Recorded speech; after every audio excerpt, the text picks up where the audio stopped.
going on. You know why? Because the NBA and the ESPN have a relationship. They are married. They are sisters. They are sisters and brothers. They are mothers and fathers. You got no problem, Mugadeen. Man, that was a hell of a show yesterday. People, go back and listen to the Mugadeen show. Stop playing yourself, man. As we say in Chicago, don't cheat yourself. Treat yourself. Tune in to Mugadeen, man. Tune in to DJ Knox. Tune in to Chief Rocker. And if you do that, you're going to be forced to listen to me. So, you already listen to me. You're listening now. So, back to what I'm saying. It's awful convenient for the NBA not to expose, ESPN not to expose one of his partners in the owner of the Los Angeles Clippers. But now that he's no longer there, kick him in his ass. See, where I'm from, we call that a punk move.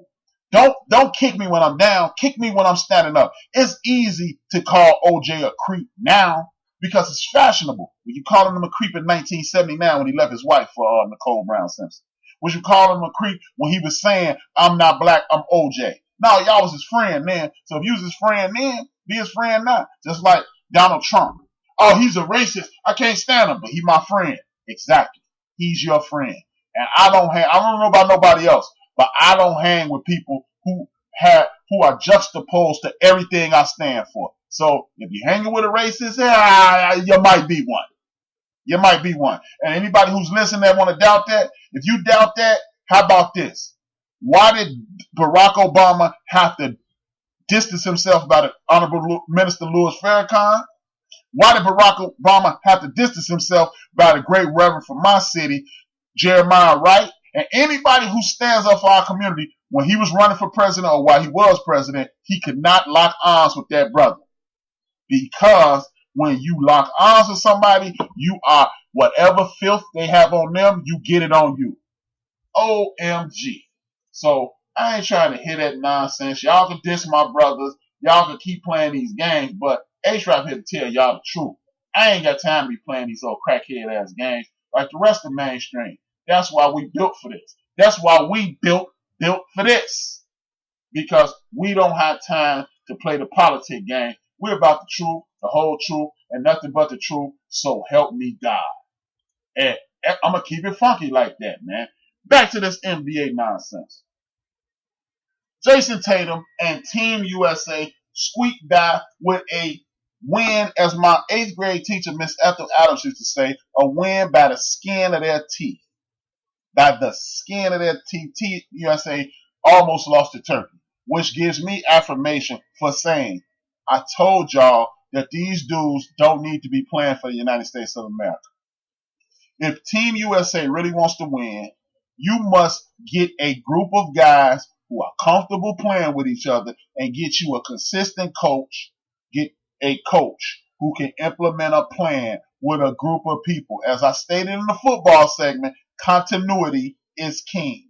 And if you have continuity, you will be king of any hill that you on. Anybody you playing against, anybody you competing against, you will be able to defeat them. If you keep assembling groups of people, no matter how wildly talented they are, you will eventually lose to a group of men who've been playing together. They 28, 29, 35, like Leandro Barbosa, like with the boy who looked like Sideshow Bob brother,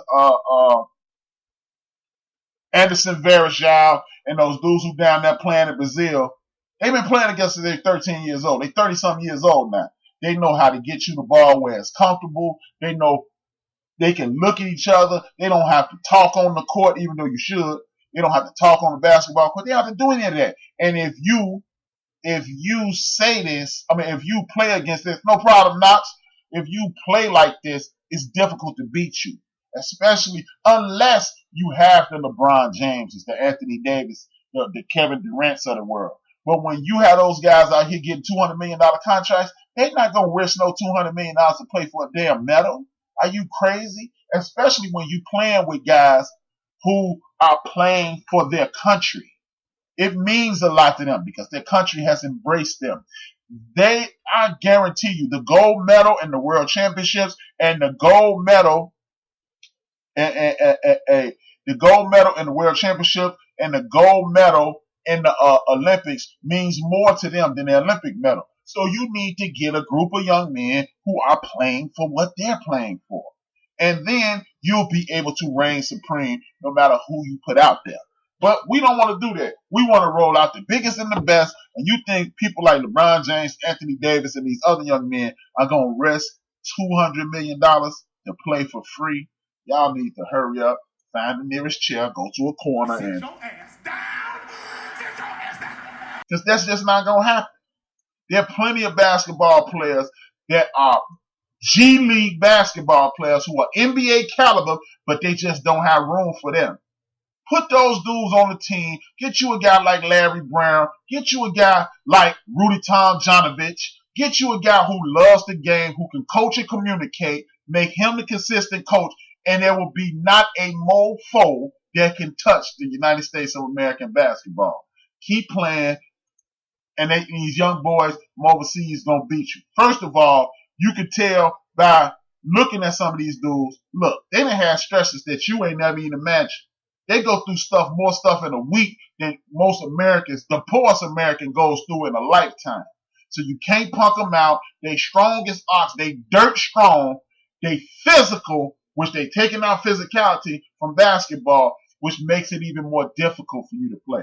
This is why guys who are in the G League, guys who are in these sub leagues, who are playing for their mama, their dad, their grandmama, and all them, that's why they would be perfect for the Olympics. Because they know the harder I play, the better chance I get to play overseas or get me a shot in the NBA. And if I destroy these NBA players in the World Championship, like Joe Johnson did in the Big Three, I'm going to get a shot. Now, to prove the number one chief rocker, the number one chief rocker wrong, I am going to talk about this Kobe and Shaq thing. Before that, I'm going to address this. Them ain't all young boys. I see some old mofos out there. Exactly. You ain't see no old people on the Team USA. It's a bunch of young boys. It's a bunch of young boys. And they don't know how to compete. Most of those, you got the Kemba Walkers. He don't know how to compete. You know why? Because he's never had to compete for anything. You got Jason Tatum and the boy Donovan Mitchell. They don't know how to compete because they ain't never won anything. But you know what? And they're not hungry enough. The World Championship does not mean a damn thing to them. That don't mean nothing to the average kid. Let me give you a perfect. Me and you talked about something along these lines.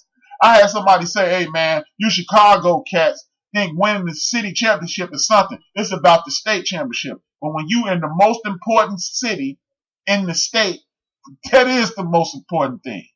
Ain't nobody talking about Peoria, Illinois, and East St. Louis, and all these ancillary towns in the state. Chicago, the deal. You talking about the older players. Yeah. You talking about the other teams. Yeah. Those other teams do have older players like Dino Roger and those guys who've been playing together since they was 13 years old and they 33. You know how easy it is to play basketball with a dude who you've been playing with for better than 20 years?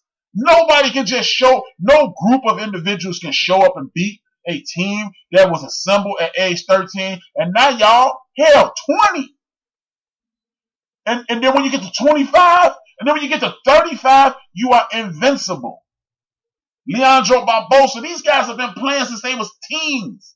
You cannot just put a group of young men together and say, go out and beat them, especially when those young men are not playing with the same level of physicality, the same level of intensity. They don't want to win as bad as you, so they're going to make it hard as hell. Not saying that Team USA won't win, but it's not an even playing field. Just because you got a bunch of dudes who were drafted in the first round, they should have lost today. They should have. The only reason they won is because the other team missed 5 straight free throws.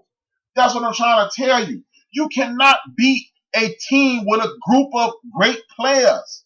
And these dudes not even great. None of these guys are great. Yeah, you can win when you got Kobe, LeBron, KD, Melo. These guys don't know what it means to hit a big shot, and maybe it's karma because y'all didn't want Melo on this team. Because Melo got more gold medals in basketball than anybody in history of U.S. basketball. But guess what? Melo, you ain't got to worry about Melo not knowing what to do when the game on the line.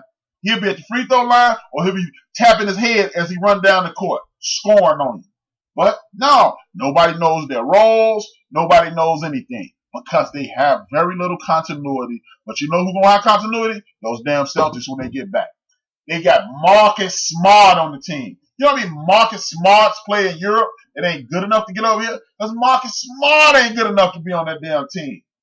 But we're not paying attention to that. We're not paying attention to that. We pay attention to the foolishness. We want fanfare and we want the greatest. You need a team to compete. You cannot just assemble 4 real fast guys and expect them to beat an Olympic relay team because y'all haven't practiced together. It's the baton transfer is seamless, but they don't do that. They just get, oh, this dude good, this dude. No, you need to get a specific group of people and make them the players. Some hungry dudes who know if I kick ass in these Olympics and I show I could be a good teammate, I am going to get a shot either overseas to make millions, China to make millions, or here in America to make millions in the NBA. That's who you need on your team. Otherwise, it ain't going to work. Even if they win, they're going to win by the skin of their ass. Some of these, the Serbian team got 5 NBA players. Brazil, Argentina, they got NBA players. Dominican got NBA players. So, hey, man, keep thinking, oh, these dudes, they intimidated by us. When you see the bully get knocked out, you ain't scared of him no more. He might whoop me, but it's a fight now. You ain't scared. Hey, after Buster Douglas beat Mike Tyson, all of a sudden, old ducking ass Evander Holyfield and old ducking ass Lennox Lewis was ready to fight then. But when Lennox Lewis was talking about he raped that girl, I want to kick his ass. You ain't run your ass to get in the ring with him, Lennox, because he'd have knocked your block off. But back to the story. To the story that number 1 Chief Rocket Jersey Vern obviously didn't know what I was going to do. I'm going to get on this Shaq and Kobe thing. Shaquille O'Neal is the biggest chump in town, you ask me. This is a prime example of 2 people doing the same type of punk ass stuff, but nobody gets on the one that they like. Everybody like to call Kobe a snitch because he is.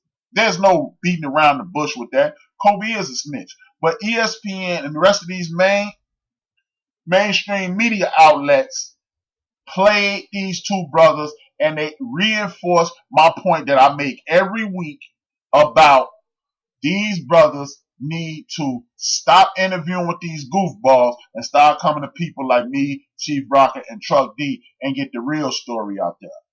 Kobe Bryant was in an interview recently and said, if Shaquille O'Neal they asked him if Shaq had your work ethic, where would he be? And Kobe paid him a great compliment and said he would be the greatest of all time if he worked hard as me, but he didn't. Shaquille O'Neal has openly said, I used to get in shape in training camp. If I had surgery, I wouldn't work out. I would get back in shape on the company's time, not on my time. So all Kobe did was piggyback off what he said. Now, we all don't like Kobe because of the snitch routine. I get it, man. But the reality of the situation is this. Kobe said nothing out of the ordinary. Kobe said nothing foul. But Shaq, in true form, being a big-ass sissy, because I ain't never met a dude who jokes as much as Shaq does, and he's straight Carl Thomas. He get emotional when the joke get on him. So y'all can call Kobe a chump. Mainstream media continue to y'all